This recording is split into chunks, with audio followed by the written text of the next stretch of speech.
The chandeliers didn't care. 300 crystal drops. Each one catching light and throwing it back like an insult. The Drayton Grand Ballroom was full of money, full of silence, full of people who had learned to look through anyone beneath them. Karen Vale didn't move. He sat at the far end of the marble bar, alone, one hand wrapped around a glass of amber liquor he hadn't touched in 40 minutes. His white hair was swept back. His suit, dark, tailored, nothing flashy, sat on him like armor.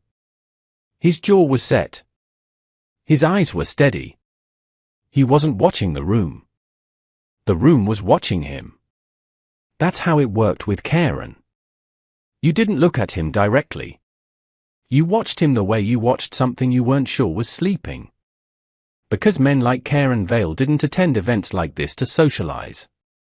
They attended to decide things. And no one in the Drayton Grand wanted to be one of the things decided. The Triplet Alpha Syndicate.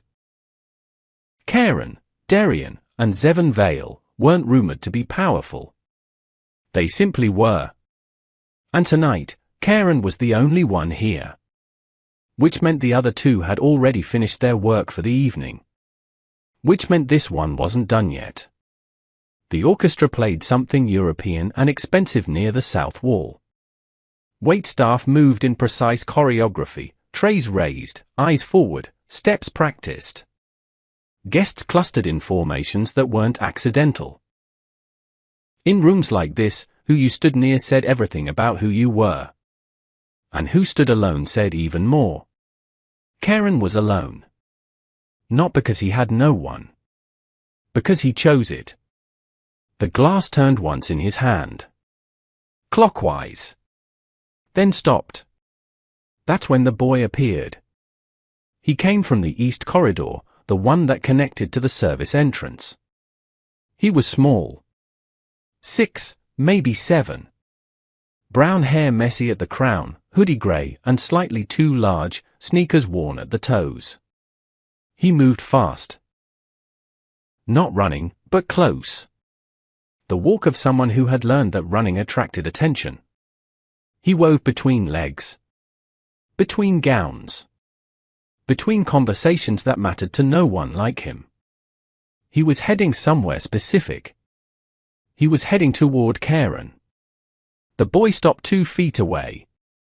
Looked up. His chest was rising and falling fast.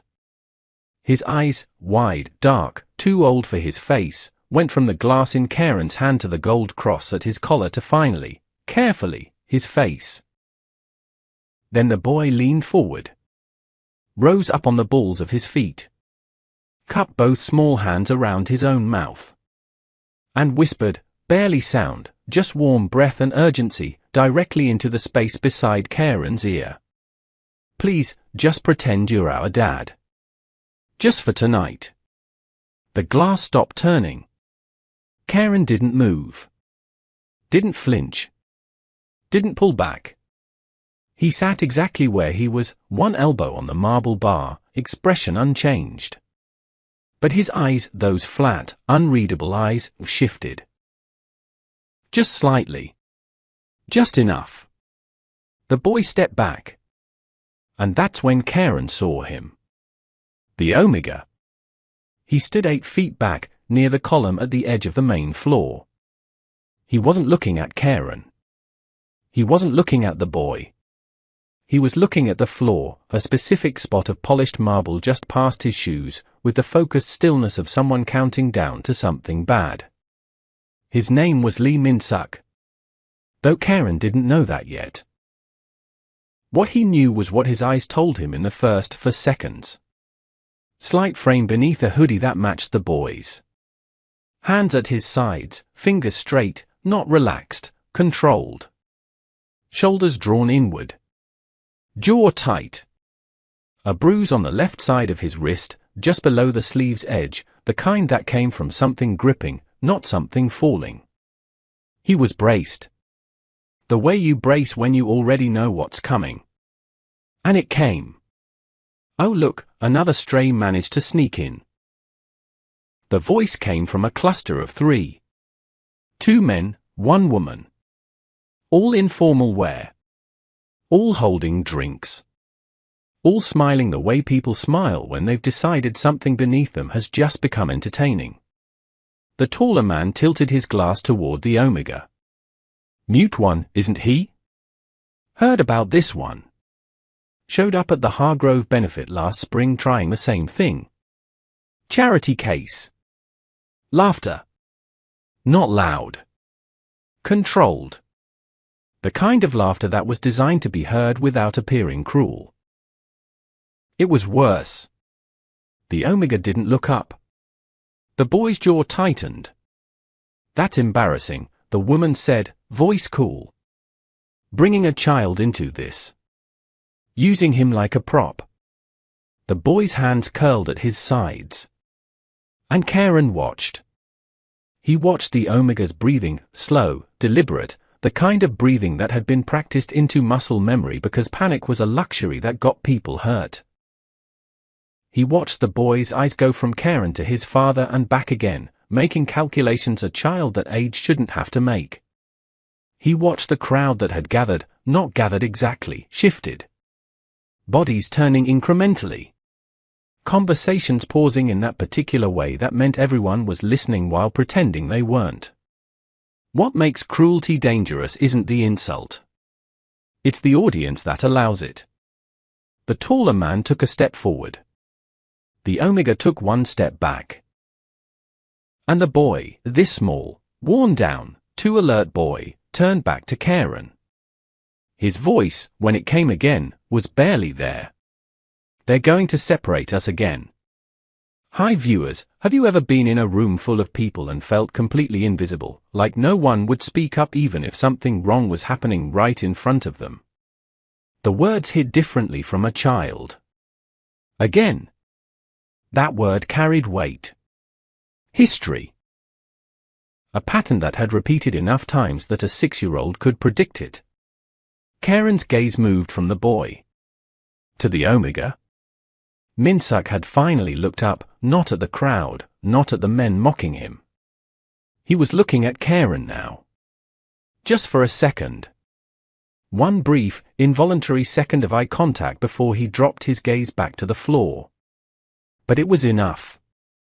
In that second, Karen didn't see fear.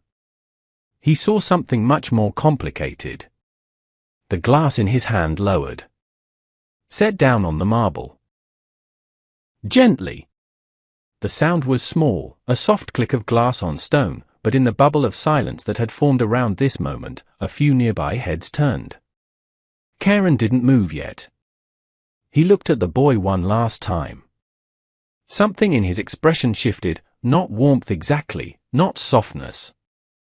More like the moment a decision gets made. The kind that doesn't get unmade. And across the floor, behind the column, the Omega's breath caught. Because Karen wasn't looking at the crowd anymore. He wasn't looking at the guards who had begun moving toward them from the east entrance. He was looking only at the boy. And the boy, against every instinct survival had built into him, looked back without fear. The guards moved like they had done this before. Because they had. Private events at the Drayton Grand had protocols for exactly this kind of situation: unauthorized guests, unwanted presences, social disruptions. The protocol was simple. Locate. Approach. Remove. And the whole thing was designed to feel quiet, so the rest of the room could keep pretending it hadn't seen a thing. 2 of them peeled away from their posts near the south entrance. Both tall. Both wide at the shoulder. Both moving with the particular confidence of men who had never once been told no by someone who couldn't afford to. Lee Minsuk saw them coming. Of course he did. He had been watching exits since the moment they walked in. That was the thing about Minsuk. The thing no one in this ballroom could see because they weren't looking closely enough, or because they had already decided he wasn't worth looking at closely. He was not panicking. He was calculating. There was a difference, even if from the outside, both looked the same: stillness, downcast eyes, controlled breath. But panic was reactive. What Min-suk was doing was something else. He was reading the room. Timing the guard's pace. 16 seconds to reach him from the south entrance, give or take. Mapping the nearest service corridor, 9 feet to his left, partially blocked by a catering cart. Measuring the distance between himself and his son, 8 feet, too far to grab Jay quickly if this moved fast. His son. Jae Min-suk, 6 years old, currently standing 2 feet away from the most dangerous-looking man in the room, watching him with eyes that held zero fear. That was the part that tightened Min-suk's chest. Not the guards. Not the humiliation. Not the laughter still drifting from the cluster of guests who had made them into tonight's entertainment. Jay. Because Jay didn't flinch the way he should. Jay had learned, from watching his father, from years of being moved around and handled and talked about like he wasn't present, to go very still when things got bad. But right now, Jay wasn't still. Jay was hopeful. And hope, in their world, was the most dangerous thing a person could carry. Min-suk's fingers moved at his side, barely. A small motion. 2 fingers extending, then curling back. Their code. Come back to me. But Jay didn't turn around.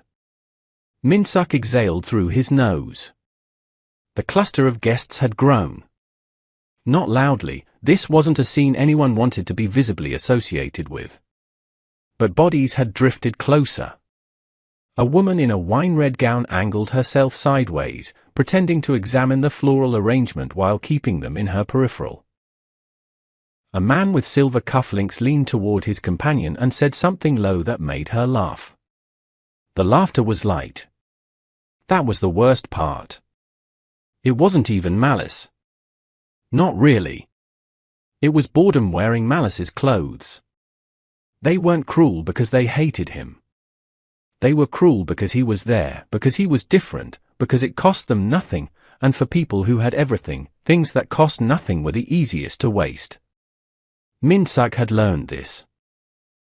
Had spent years learning the specific texture of this kind of cruelty, the way it moved, the way it dressed itself up, the way it ended. It always ended the same. The bruise on his left wrist throbbed.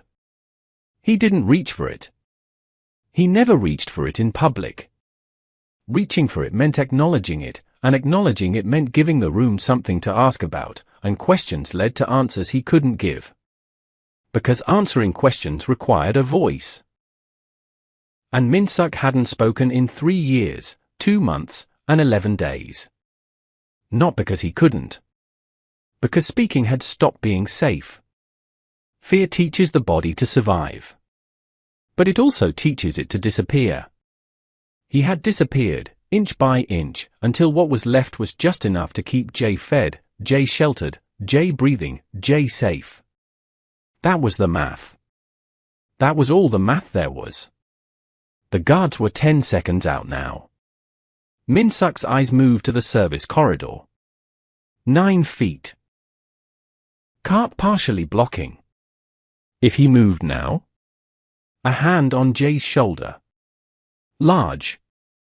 Steady. Unhurried. Min-suk's whole body went rigid.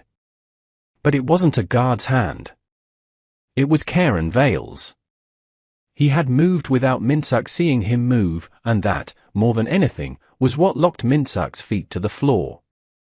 Because men who moved like that, who closed distance without announcing it, were operating on a different level. They didn't rush because they didn't have to. The room reorganized itself around them before they arrived. Karen's hand rested on Jay's shoulder, not gripping, not pulling, just resting. Present. He was looking at Min-suk now. Not at the guards. Not at the cluster of guests. At Min-suk. Direct. Unhurried. Like he was reading something written in small print. Min-suk's chest did something complicated. He looked away first. Of course he looked away first. But not before Karen's eyes had moved, quickly, systematically. Down to his wrist, back up to his collarbone, across to his posture. It wasn't the way the guests had looked at him tonight. Their looks were flattened, dismissive, the kind you gave to objects. This was different. This was the way someone looked when they were building information. Building a picture. The guard slowed. One of them met Karen's gaze. Then looked away. Min-suk noticed. He hated that he noticed. And then Karen did something with his left hand, a small gesture, barely movement. 2 fingers lifted. A direction given to the guards without a word, without a look, without anything that could be called a command out loud. The guard stopped. Stood. Waited. Min-suk's breath came out in one slow, controlled exhale. He stared at the floor. The laughter from the cluster had stopped. The woman in wine red had turned fully away. And Karen stood beside Jay, this man who had no reason to be here, no reason to care, no reason to do anything other than finish his drink in peace. And said nothing. He just stood there. Like a wall. Like a verdict. Like something Min-suk didn't have a word for yet. And then, slowly, Karen's fingers moved again. A different gesture this time. Not at the guards. Not at the crowd. At Min-suk. It was small. A direction. Follow. And somewhere behind Min-suk's ribs, something tight and old and exhausted asked a question it had no business asking. What if? He stood. That was the first thing. Not a lean forward, not a shift of weight. Karen Vale stood from the bar stool in a single unhurried motion, and it was like watching a building decide to move. Not fast. Not dramatic. Just complete. The kind of rising that came from a body that had never once questioned whether the space it occupied was its right. The amber glass stayed on the marble. He didn't take it with him. He walked. And the room. The Drayton Grand Ballroom with its crystal chandeliers and practiced silence and 300 guests who all knew exactly where they stood in relation to each other, parted. Not visibly. Not all at once. But it parted. People shifted weight. Conversations redirected. A man in a charcoal tuxedo stepped 2 inches to the left without looking down to check where he was stepping. A woman with her back to the room turned, saw Karen's trajectory, and chose a slightly different direction toward the bar. Nobody acknowledged it. That was the most telling thing of all. Karen reached Jay in 11 steps. He slowed the last 3. His eyes had been on the boy since he stood, not the guards, who were still holding their position near the south entrance, not the cluster of guests who had gone quiet. Just Jay. The boy who had walked across this entire ballroom alone, navigated between bodies twice his size, and whispered a desperate ask into the ear of a man he had never met. That kind of courage had a specific gravity. Karen had learned to recognize it. He crouched. Not all the way down, not the way adults crouched when they were performing gentleness for an audience. One knee dropped, one stayed up. He brought himself to eye level without collapsing the space between them. Jay stared at him. Didn't back up. You've been looking for me, Karen said. His voice was low. Quiet. Not soft. Karen Vale's voice was never soft, but calibrated. The kind of quiet that came from someone who had learned that real power didn't need volume. Jay blinked. His mouth opened slightly. This wasn't what he'd expected. Children who had spent time learning to be afraid were good at reading threats. Jay had clearly developed this skill early and developed it well. But Karen wasn't reading as a threat. He was reading as something Jay hadn't built a category for yet. Yeah, Jay said. Barely a word. Yeah, I asked you to. I know what you asked, Karen said. Jay's chin came up. Karen looked at him for one more second, studying something in the boy's face, some measurement he was taking, and then stood. Turned. And faced the room. He didn't make a show of it. Didn't look around like he was inviting witnesses. He simply straightened, placed one hand on Jay's shoulder. Steady, present, unmistakably deliberate, and let the room register what it was seeing. An alpha. Claiming a child. In the most understated, unquestionable way possible. The shock moved like a current. The cluster of guests, the ones who had been laughing, went still first. The taller man's glass lowered 2 inches.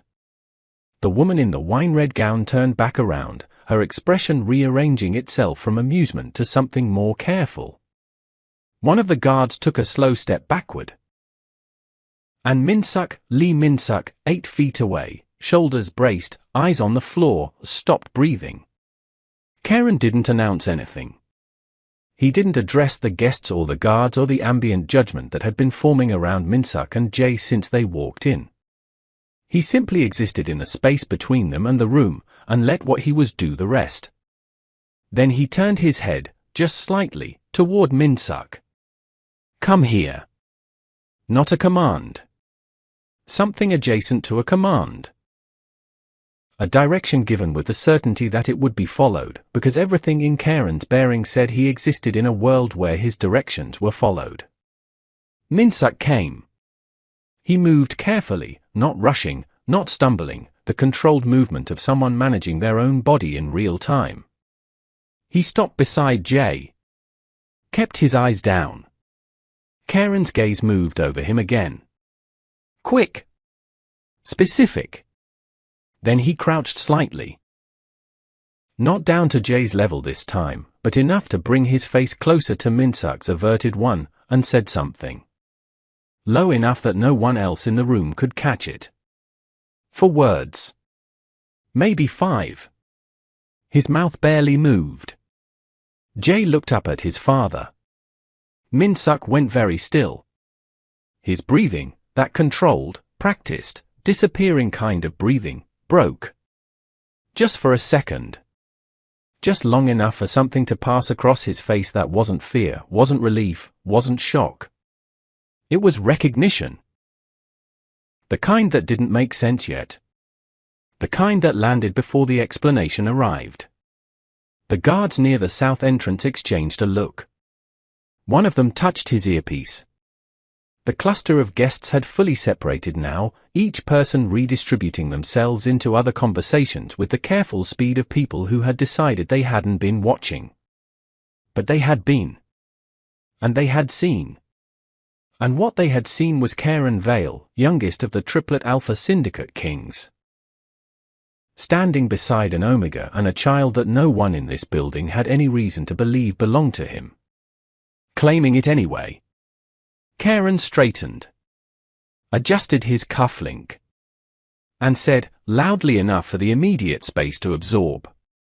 We're leaving. Not a question. Jay looked up at Min-suk. Min-suk finally looked up, not at Jay, not at the room. At Karen.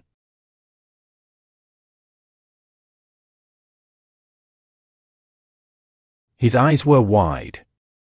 Complicated.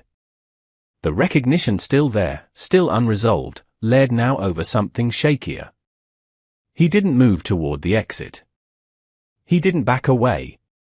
He stood there in the particular suspended state of someone standing at the edge of a decision they hadn't made yet, waiting to see if the ground was real before they stepped on it. And Karen waited. 2 seconds. 3. He didn't push. He didn't fill the silence. He just waited. With the patience of a man who had never once needed to convince someone twice. Jay reached up. His small hand found the edge of Min-suk's sleeve. Tugged once. And Min-suk moved. For minutes. That was all the time the corridor cameras were down. Later, the building's security team would review the log. They would find a timestamp, 9:41 p.m., where 3 cameras in the East Wing went offline simultaneously. No error code. No system alert. Just a gap. For minutes of nothing, and then the footage resumed as though it had never stopped. No one would be able to explain it. No one would try very hard. Because the East Wing corridor was behind the Drayton Grand's kitchen service area, a stretch of narrow hallway, fluorescent lit, smelling of linen and catering prep, where guests weren't meant to be. Where the marble ended and the plain grey tile began. Where the gap between how this building presented itself and what it actually ran on became visible. Minsuck stood with his back near the wall. Not touching it, just near it. Close enough to use if he needed to. Jay was beside him, one hand tucked into Minsuck's, watching Karen with that particular attentiveness he had, that old eyes quiet, that made him seem less like a child waiting for something to happen and more like a child observing something he was already cataloguing. Karen walked the length of the corridor.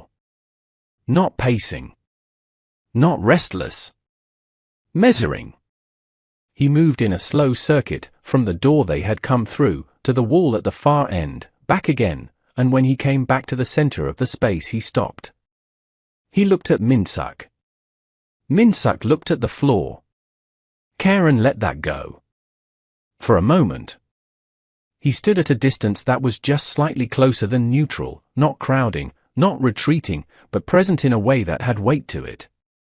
He wasn't performing calm. He was calm.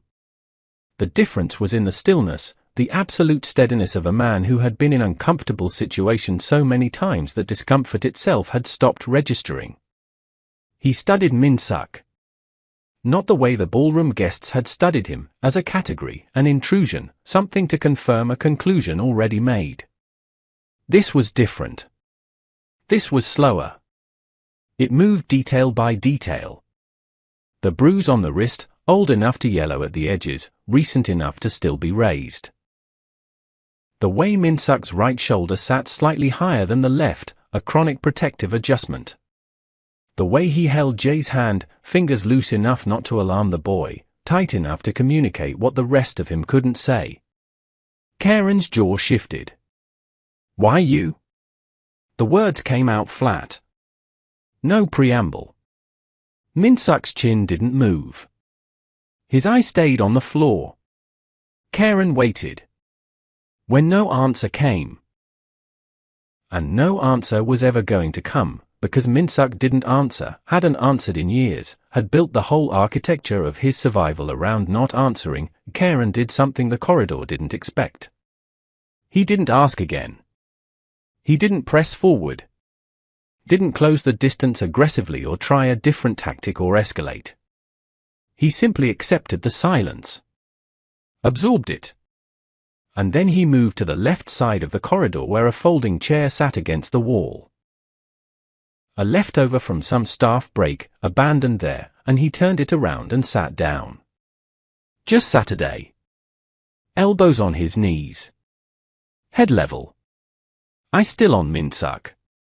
Not threatening. Not performing patience for an audience. Just there. Jay glanced up at his father. Then at Karen. Then sat on the floor, cross-legged, like the corridor was a perfectly reasonable place to settle in, and looked between them with that cataloguing expression. Minsuck finally looked up. Not at Karen's face. At his hands. The large, ring-adorned hands with their gold watch and their ease, hands that had crushed a glass and made guard stop without a word being exchanged. Karen noticed Minsuck looking. He turned one hand over. Palm up. The way you might show someone you weren't holding anything. Minsuck's gaze traveled up. Made it to Karen's collarbone.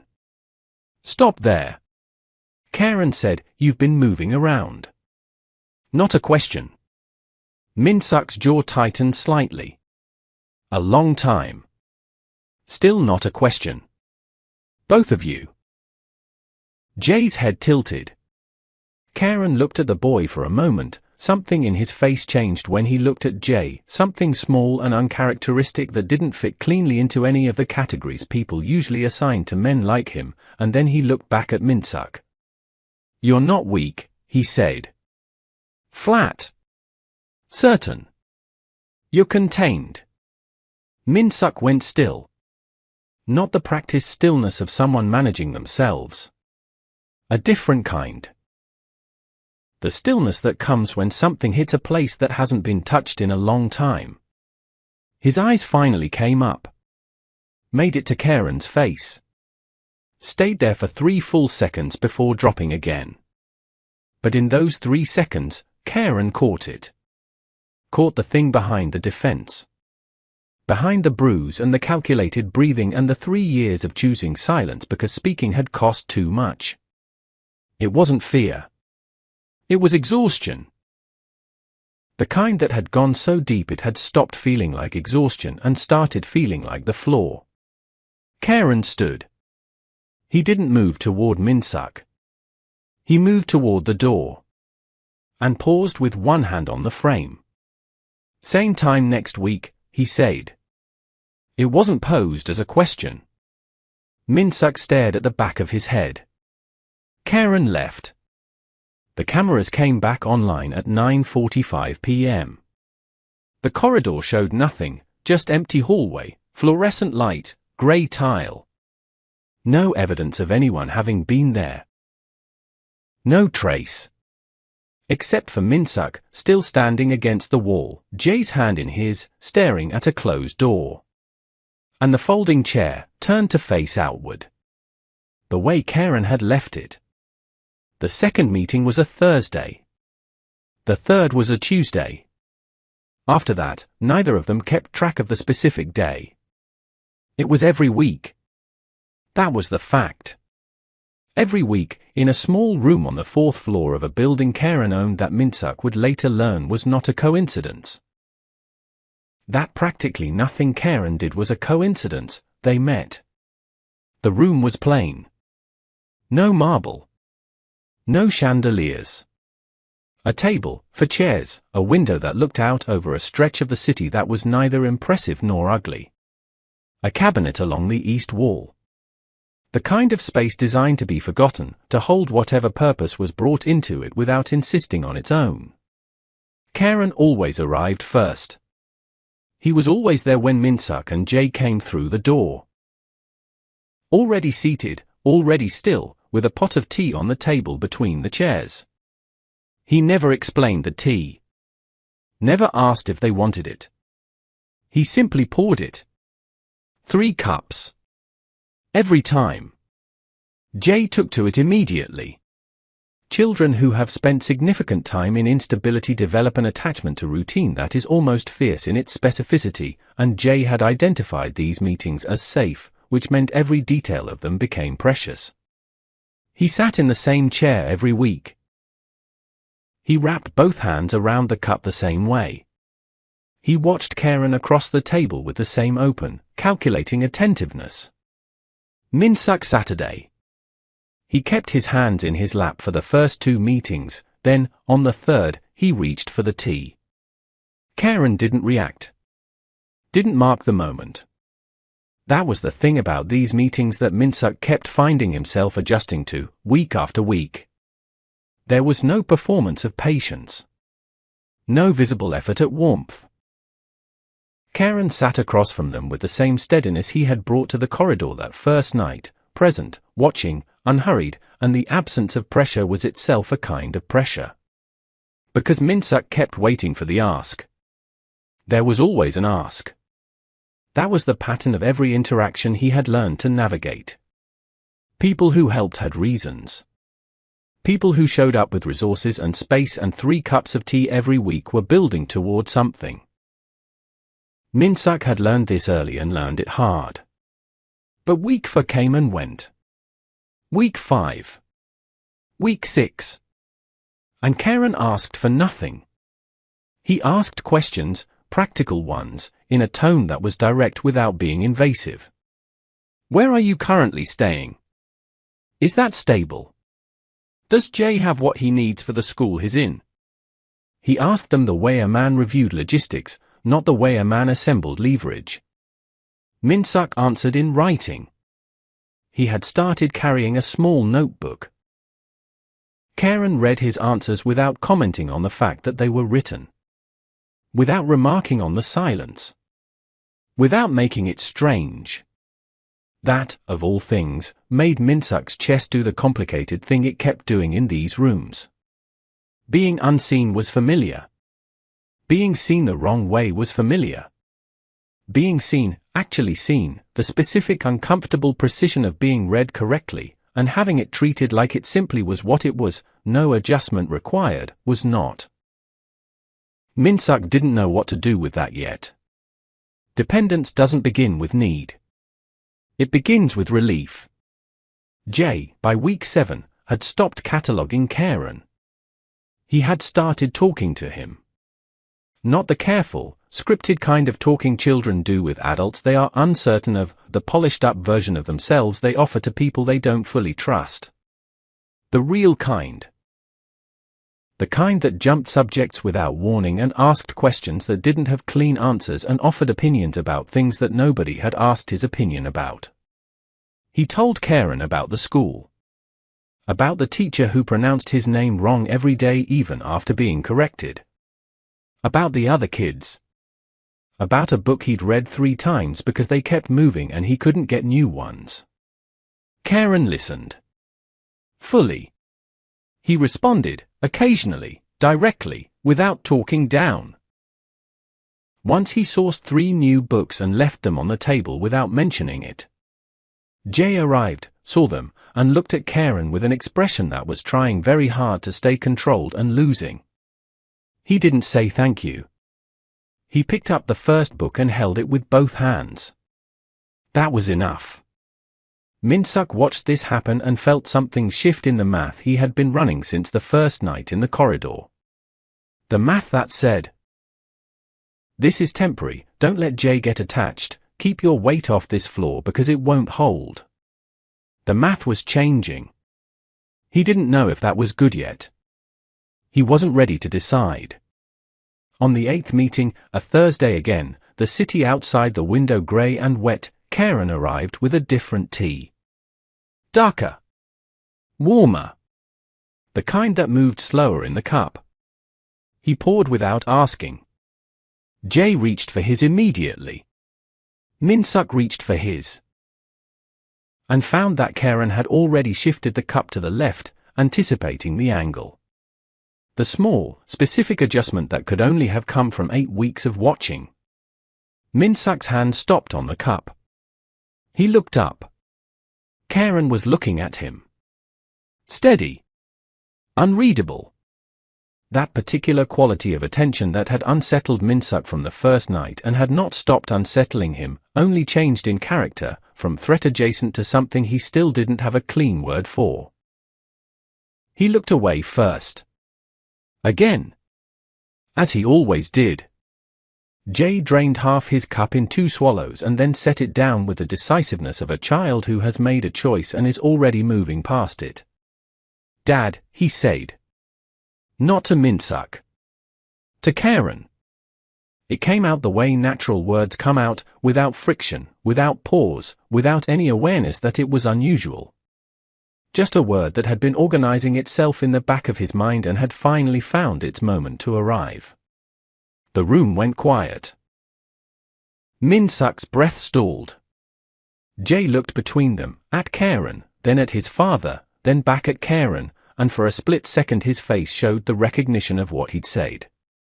The waiting for correction. Karen looked at the boy. His expression didn't change. He didn't tense. Didn't sit back. Didn't reach for a clarification or a deflection or any of the dozen available responses that would have made the moment smaller. He simply held it. Let it exist in the room exactly as Jay had released it. Min-suk stared at the side of Karen's face. His notebook was in his pocket. He didn't reach for it. What he would have written, what was sitting right at the edge of everything he had carefully kept in place, he wasn't sure yet had a shape that words could hold. Outside, the rain moved across the window. Inside, the tea cooled in 3 cups. And Karen Vale said nothing. Did not correct the boy. Did not explain. Just poured a second cup. What does a child see that adults have already learned to stop seeing? Drop your answer in the comments. I want to know what you think Jay noticed first about Karen that his father didn't. He didn't come on Thursday. Minsuk sat in the chair he always sat in the room on the 4th floor, with 2 cups of tea going cold on the table. Jay was next to him. Both of them waiting. The window showed the same grey stretch of city. The cabinet along the east wall hadn't moved. The chair Karen always occupied was exactly where it always was, angled slightly toward the table, the way he always left it. Everything in the room was the same. Except him. Minsuk checked the door 4 times in the first 20 minutes. Not obviously. Just glances, the kind his body made before his mind caught up. By the 3rd glance, Jay had noticed. By the 4th, Jay had stopped talking. That was how Minsuk knew it was bad. Because Jay always talked in this room. This was the one place Jay talked like a child, loose and fast and without armor, and the silence that replaced it now had weight. Had specific shape. The shape of a child who had learned that when adults went quiet, it was usually because something was about to change.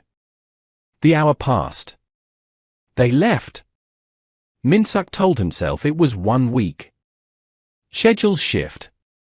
People have things. The 2nd week, he didn't sit as long. He poured 1 cup. Drank it standing. Left. By the 3rd week, he didn't pour anything. He stood inside the door for 11 minutes, he counted, the way he counted everything now, because counting gave the body something to do while the mind ran its damage assessment, and then he turned around and walked back out. Jay didn't ask questions. That was the part that stayed with Minsuk. Jay was 6. Jay asked questions about everything. About the teacher who mispronounced his name, about the city outside the window, about why some teas were darker than others.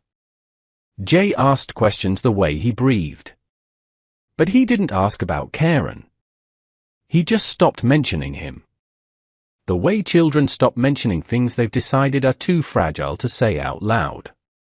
And Minsuk, standing in their small rented room that smelled of damp carpet and someone else's cooking from the floor below, watched his son not ask the question. Watched him arrange his 3 books on the windowsill with the careful precision of a child organizing the things he still had, and felt something move in his chest that was old and heavy and deeply familiar. He had felt it before. Every time something had been present and then wasn't. The most dangerous form of power isn't presence. It's withdrawal after attachment has already formed. He knew this. He had known it going in. He had watched Jay attach and told himself it was manageable. Told himself the math still worked, that this was supplemental, temporary, a resource that would eventually reallocate itself because resources always did. Told himself he had not let his own weight settle. He had told himself a lot of things. None of them had held. On a Friday night, 3 weeks in, the city cold and the window fogged at the corners, Minsuk left Jay with the woman downstairs who sometimes watched him, put on his coat, and walked. He didn't decide where he was going. His feet made the decision before he did. It took 40 minutes. The Drayton Grand Ballroom was hosting a private event again, different occasion, same structure. Light through the tall windows. Sound pressed against glass. The same choreography of exclusion made to look like elegance. Minsuk stood across the street. He didn't go in. He didn't have a plan. He just stood there, on the pavement, in the cold, looking at the building that was the beginning of all of this. Trying to understand what he was doing here, what he had thought he would find, what answer he expected the building to give him that he hadn't already given himself. And then he heard it. Two men. Coming around the building's east side, service entrance side, same corridor they had used that first night. Walking with the particular ease of men who didn't check whether they were being overheard. Omega's been flagged again. Same one. Someone ran his ID after the gala incident. Came back irregular. Hargrove wants him moved before the season ends. A pause. The boy too. Obviously. Laughter. Then the door closing behind them. Minsuck stood on the pavement. The cold had gotten into his coat. He didn't move. Flagged. Moved. He had heard those words before, in different rooms, from different mouths, but always carrying the same specific weight. The administrative language that people used when they had already made a decision and were in the process of making it someone else's paperwork. Disposable. That was the word underneath all the other words. He had always known they saw him that way. He had always known. But knowing a thing and hearing it said plainly, in that bored and casual tone, like it cost nothing, like it was obvious, like there was no other way to categorize him, were two different experiences. His hands were in his pockets. He found the edge of the notebook with one finger. He didn't pull it out. He just stood there, in the cold, holding on to the one thing that had always been his, the silence, the control, the careful contained architecture of himself, and felt it thin in a way he couldn't stop. The letter arrived on a Monday. Official seal. Heavy paper. The kind of envelope that had been designed to communicate authority before you even opened it. Minsuck held it for a long time at the kitchen table, longer than made sense, turning it over once, then again, as though the back might say something different. It didn't.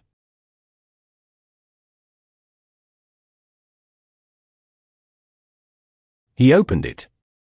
Read it once. Set it down. Read it again. The language was formal but the meaning was plain. A formal complaint had been filed against him under 3 charges: unauthorized entry into a restricted private venue, identity documentation irregularities, and a review of his current child custody arrangement had been initiated based on concerns regarding, and here the letter used a phrase that had clearly been written by someone who had done this before. Instability of care environment. He had until Friday. Today was Monday. Jay was at school. Minsuck sat at the table for a long time. Then he folded the letter, put it in the notebook, and began making a list of what he knew, what he had, and what he didn't. The list of what he didn't have was longer. He arrived at the hearing location on Friday morning 20 minutes early because that was the kind of thing he did. The small controllable things, the things that said I am present, I am not hiding, I am standing in whatever space this is, even if this space has already decided, and he had Jay with him because there was no one else. The building was not the Drayton Grand. It was smaller. Fluorescent lit. The kind of bureaucratic space that had been designed to be functional without being comfortable. Chairs in rows. A desk at the front. 3 people behind it. 2 men and a woman, all in formal clothing, all with a specific expression of people whose job was to make decisions about other people's lives and who had learned to do it with a certain professional distance. The room was not empty. There were other people there, observers, witnesses, some with legal representation beside them. And there were guests. Some of them Minsuck recognized. The taller man from the gala. The woman in the wine-red gown, now in something grey. 3 others he had seen in the cluster that had been laughing. They weren't laughing now. They had the composed, satisfied look of people who had filed paperwork and were waiting to see it processed. Minsuck found 2 chairs. He and Jay Saturday. Jay pressed close to his side. When injustice becomes routine, people stop questioning it. And then they start participating. The proceedings began. A woman at the front read the charges in a voice that was careful and practiced and emptied of feeling in a way that felt, somehow, worse than hostility. Hostility had heat. This was cold. This was the temperature of systems. Of forms. Of decisions made in the passive voice so that no single person had to own them. Unauthorized entry. Identity irregularities. Custody review. The crowd watched. Min-suk sat straight. His hands were in his lap. His right hand covered his left wrist, not hiding it. Just resting there. Jay was not crying yet. He was doing the thing he did, the old eyes cataloging, the holding himself completely still, the specific quality of stillness that looked like calm from the outside but that Min-suk knew, in his bones, was not calm at all. It was endurance. 6 years old and already fluent in endurance. A guard stepped forward. Read something from a page. Min-suk's documentation, he said, could not be verified through standard channels. The taller man from the gala nodded once. The woman in grey looked at her hands. Jay's shoulder was pressing hard into Min-suk's arm. Min-suk didn't move. He kept his eyes forward. Kept his breathing controlled. Kept the wall up, the one that had taken years to build and that had never, not once, been fully breached, because breaching it cost things that couldn't be recovered. He heard someone say, a risk to the child's stability. He heard someone else say, a pattern of evasion. He heard, from somewhere in the room, barely a murmur but distinct, the voice of the taller man. I don't understand why this is taking this long. And from behind him, quiet and precise. Remove them. Jay made a sound. Small. He'd been holding it in and couldn't hold it anymore. It wasn't a word. It wasn't a sob. It was the kind of sound that comes from a body that has been bracing against something and finally, for one unguarded second, can't. Min-suk's jaw moved. His hand came up. Just slightly, pressed briefly to the top of Jay's head. Come back. Stay with me. The guard on the left stepped forward. His hand went to Min-suk's arm. Min-suk's eye stayed forward. He let the hand close around his arm. He let it. Because fighting, in this room, with this audience, with Jay beside him, fighting would give them the story they wanted. It would be its own kind of losing. His wrist throbbed under the guard's grip. The bruise. The old one, yellowed at the edges, never fully healed, throbbed. And the room watched. The same crowd that had laughed. The same crowd that had looked away. Now they watched with that particular quality of attention that wanted to see an ending, something clean and final that would let them walk out of here and go back to their lives with the matter resolved. The guard pulled. Min-suk moved with it. Jay reached for his hand. And from somewhere near the back of the room. From a direction no one had been watching, because no one had been watching that direction, a voice. Not loud. It didn't need to be loud. Stop. The guard didn't stop. That was the first mistake. He kept moving, kept his hand around Min-suk's arm, kept the pressure up, kept walking them toward the side exit like the word hadn't reached him, or like he had decided it didn't apply. The second mistake was what came next. He pulled harder. The force of it caught Jay off balance. The boy stumbled, his hand losing Min-suk's, and the sound he made when he stumbled, when the connection between them broke, was the kind of sound that cut through every layer of practiced composure a room might have assembled. Jay hit the floor on one knee. Got up immediately. Not crying. Just up. Chin raised. Eyes going straight to his father the way a compass needle finds north. Min-suk twisted, not a fight, not a struggle, just a rotation of the upper body toward his son.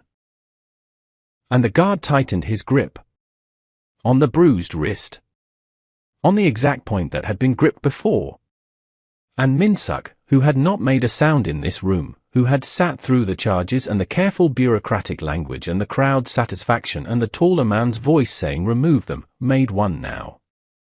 Not loud. Not a word. A breath that had run out of room. The kind your body makes when pain arrives faster than your ability to suppress it. The worst kind of pain isn't inflicted. It's witnessed. And ignored. 3 people in the front row turned away. The woman in grey examined her sleeve. The taller man checked his watch. And Jay, 6 years old, already fluent in endurance, stood 3 feet away and watched his father get dragged and did not look away. Because he was his father's son. And his father had never looked away. The exit was at the far end of the room. Marble floor. Polished. The kind of surface that reflected everything. The ceiling, the lights, the people watching, and returned it all slightly distorted, slightly cold. The guard moved toward it. Minsuk moved with him. Not fighting. Not resisting. Just moving. But his eyes were open. Still open. Still forward. Still holding the line that said, I am here. I see this. I know what this is. Jay followed. Nobody stopped Jay from following. Because nobody was paying attention to Jay right now. They were watching the Omega, watching the exit, watching the thing resolve itself so they could leave, and Jay used that the way his father had taught him to use it, without being taught, just by being shaped by the same years. He walked 3 feet behind. Eyes on his father's back. The room was quiet. The kind of quiet that comes when everyone has agreed, without speaking, to let something happen. The marble caught every footstep. Every dragged step. Every small sound.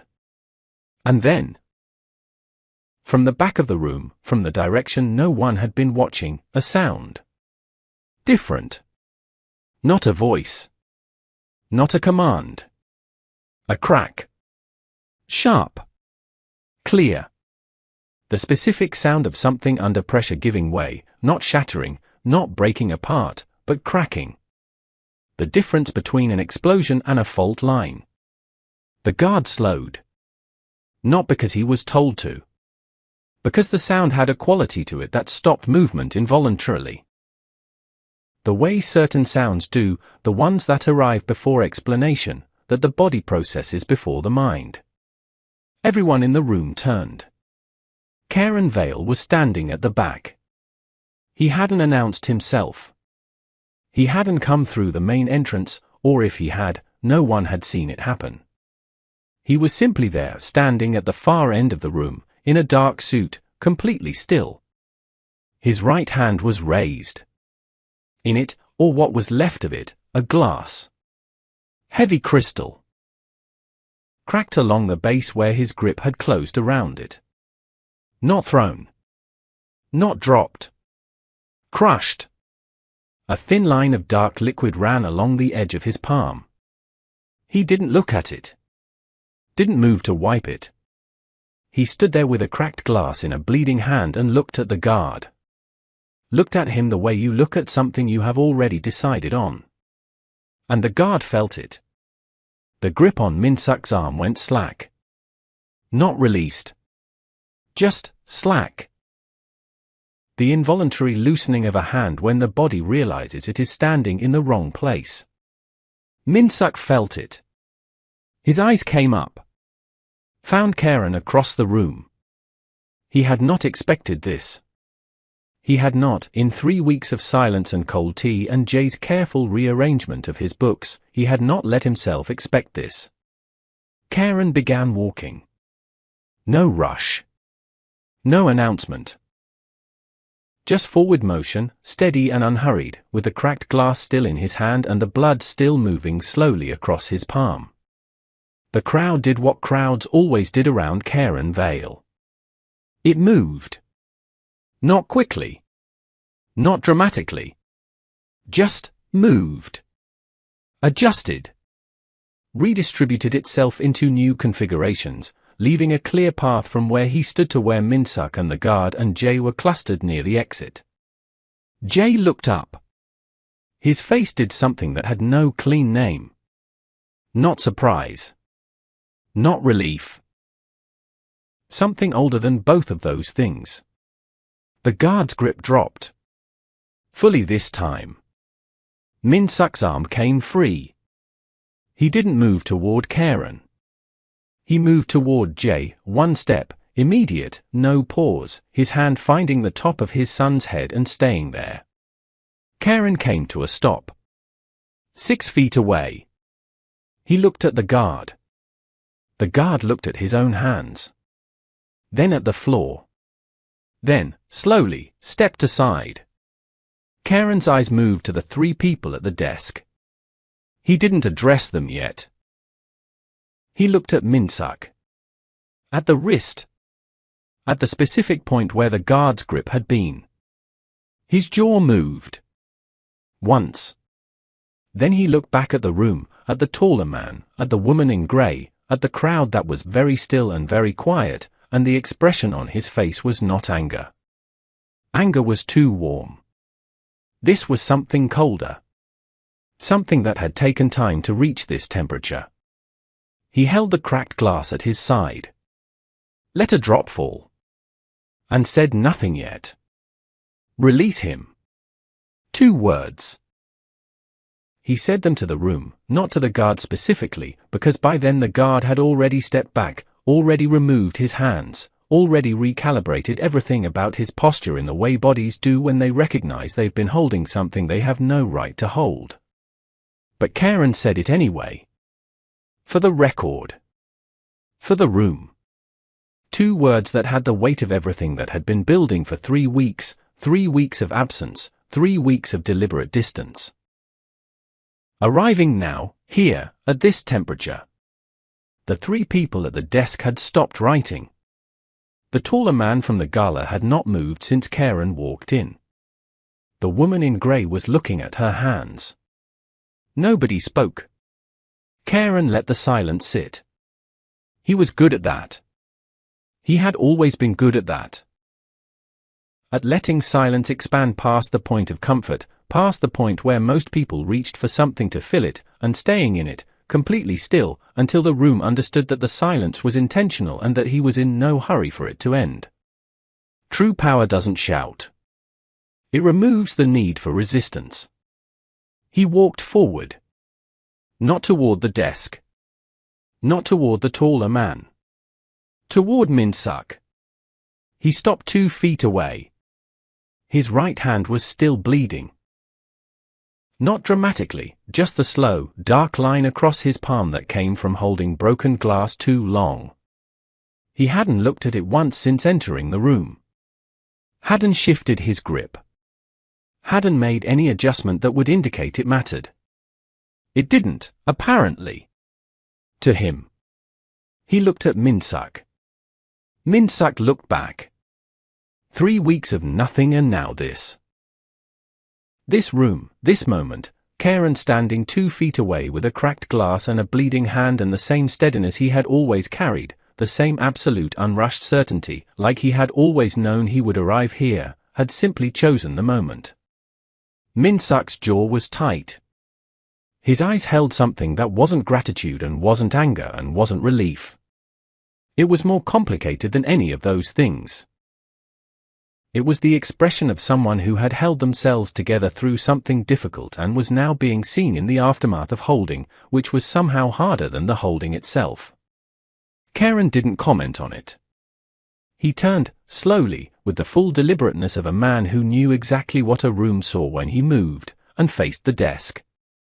These charges, he said, are being withdrawn. Not a request. The woman at the desk blinked. Sir, this proceeding has been formally withdrawn, Karen said again. Same volume. Same pace. The word landing with identical weight the second time. The man beside her touched her arm. Leaned in. Said something Minsuk couldn't hear. She wrote something. Nodded. Looked up. Looked back down. Karen moved toward the taller man.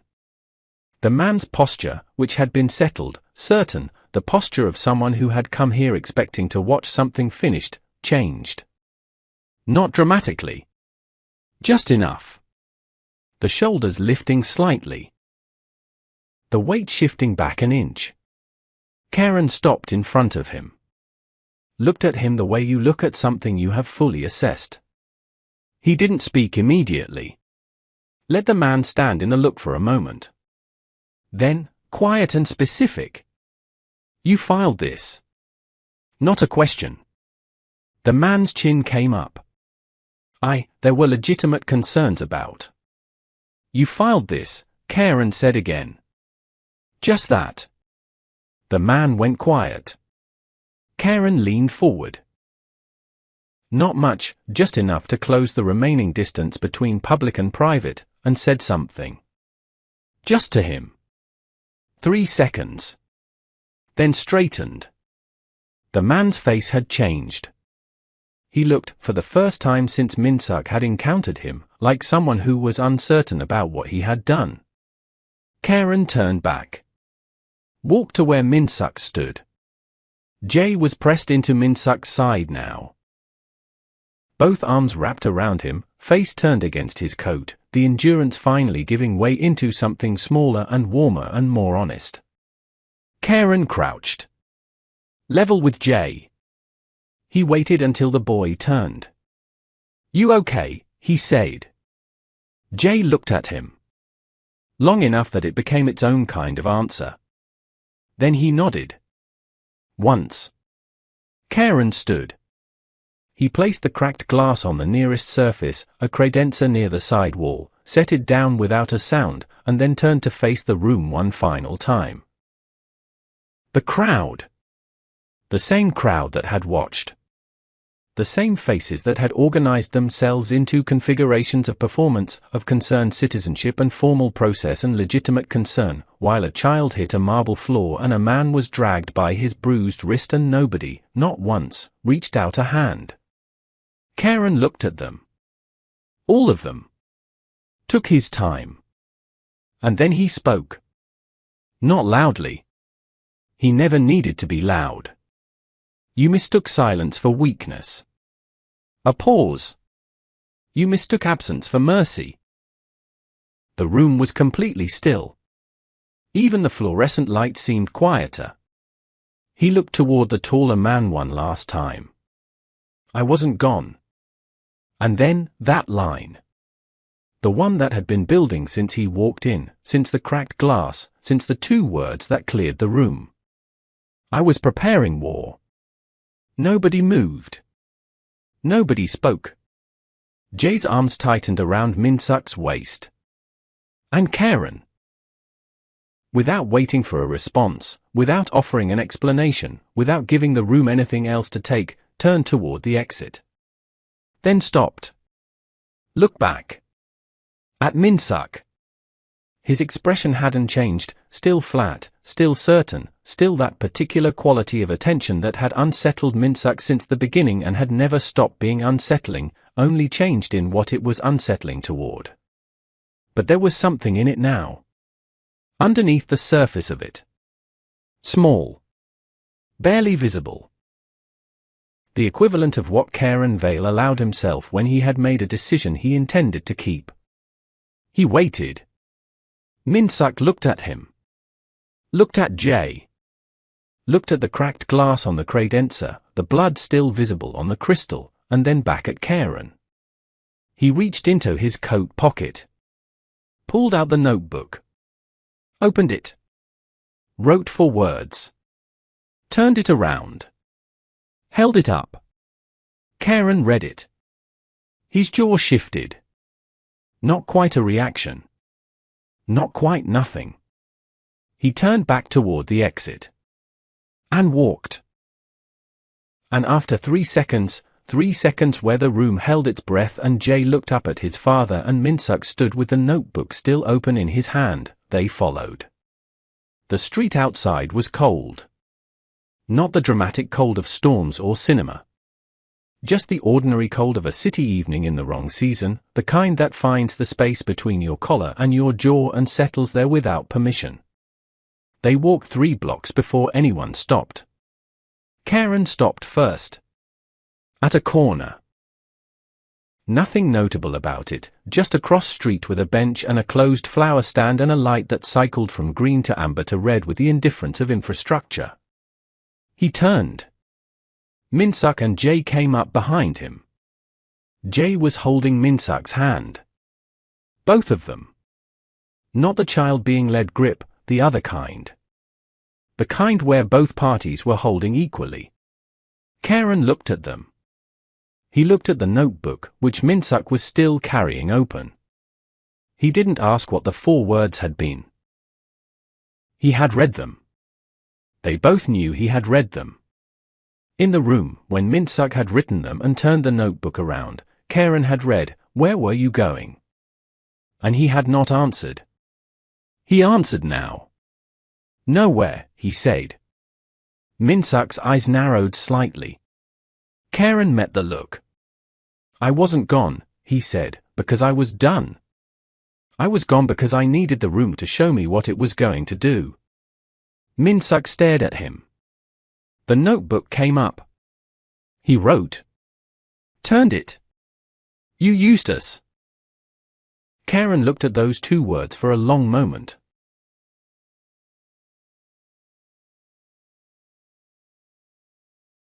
Did not immediately disagree. "Yes," he said. Pause. And I stayed. The light cycled. Red to green. Nobody crossed. Jay, between them, was looking at the closed flower stand with the particular focus of a child who has decided to let adults handle something and is giving them room to do it. His fingers were still in his father's. Still holding equally. Minsuk wrote again. "Turned it." That's not an explanation. Karen read it. Something shifted in his face. Small, controlled, the kind of movement that was significant precisely because he was the kind of man where any movement was significant. "No," he said. "It's not." He reached into his jacket. Pulled something out. Set it on the bench beside him, a card, dark background, nothing printed on it except a number. "The 4th floor," he said. "Thursday." Minsuk looked at the card. Looked at Karen. Karen looked back. And that was when Minsuk understood. Fully, finally, in a way he hadn't let himself understand before, that this man was not going to offer a clean explanation. Was not going to frame this in a language that made it comfortable or certain or safe. Was not going to arrive with soft words and reassurance and all the packaging that people use to make power look like kindness. He was going to show up. That was it. That was the whole thing. Show up, stay present, act. And leave the understanding to build at whatever pace it was going to build, without pushing it, without performing it. It was the most complicated form of honesty Minsuk had ever been offered. And the most terrifying. He picked up the card. Held it. Karen placed his hand on Jay's head. Once. Brief. Like a period at the end of something. Then he looked up, past them, at the street, at something in the middle distance, and said, mostly to himself but not trying to keep it from them. "You were never disposable." Minsuk went still. Those 4 words from the building across from the Drayton Grand, the overheard conversation, the 2 men coming around the east side, someone ran his ID, Hargrove wants him moved, came back. Karen knew. He had known. That was what the absence had been. Not withdrawal. Preparation. Pause on that. Because the room that had filed the charges, the taller man, the documentation irregularities, the formal seal and heavy paper. Those hadn't come from nowhere. They had come from something Karen had seen coming before Minsuk did. And Karen had stepped back, had created the space, the distance, the gap that had cost 3 weeks and too much, to let it arrive. To let the room show its hand. To show Min-suk. Because Min-suk needed to know what he was walking in. He needed to see it clearly, without Karen's presence blocking the view. The math changed again. Min-suk felt it changing. It was terrifying. He let it. Karen turned back. His eyes went to Min-suk's hand, the one holding the card, and then to his wrist. The wrist. That, he said, doesn't happen again. Not a promise. Not a comfort. A statement of fact. The kind that came from a man who had already decided and was informing you of the decision, not requesting your agreement. Min-suk looked at his own wrist. Then at Karen. He wrote. Turned it. One word. Okay. Karen read it. Nodded once. That was all. Then Jay, who had been very carefully studying the closed flower stand and giving the adults their room, looked up. He looked at Karen. At his father. At the card in his father's hand. And then, in the voice he used when he had been thinking something for a long time and had finally decided to say it. So, are you really staying this time? The street was quiet. The light cycled again. Karen looked at the boy. For a long moment he was completely still. That particular quality of stillness that Jay had stopped finding frightening around week 3 and had started finding solid, the way you find solid ground solid, not because it announces itself but because it holds. And then Karen Vale, who did not offer explanations or performances or reassurances, who showed up and stayed and let the rest build at its own pace. Looked at Min-suk first. Then back at Jay.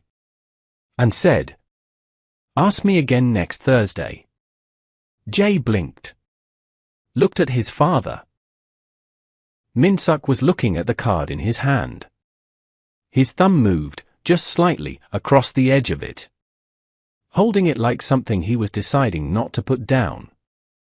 And in the cold ordinary air of that street corner, with the light green and nobody crossing and a city continuing on around them the way cities always do, completely indifferent to the things that change inside of people. Something settled. Not loudly. Not completely. But it settled. And Jay, who was 6 years old and already fluent in endurance and had learned to hold every good thing loosely so it couldn't leave a mark when it left, slipped his free hand into Karen's. Didn't ask permission. Didn't wait. Just held. Power doesn't always arrive to save you. Sometimes, it waits until the world shows exactly who it is. And then it shows up on a Thursday. And stays. That story just showed you what strength really looks like, not the loud kind, not the kind that announces itself. The quiet kind. The kind that stays. If this story moved you, if you saw something in Min-suk's silence or in the way Jay held on without asking permission, share this. Someone in your life needs to hear it today. And if you want to be here when the next story drops, subscribe and turn on notifications. Every story on this channel is built for people who believe that the right person showing up at the right moment can change everything.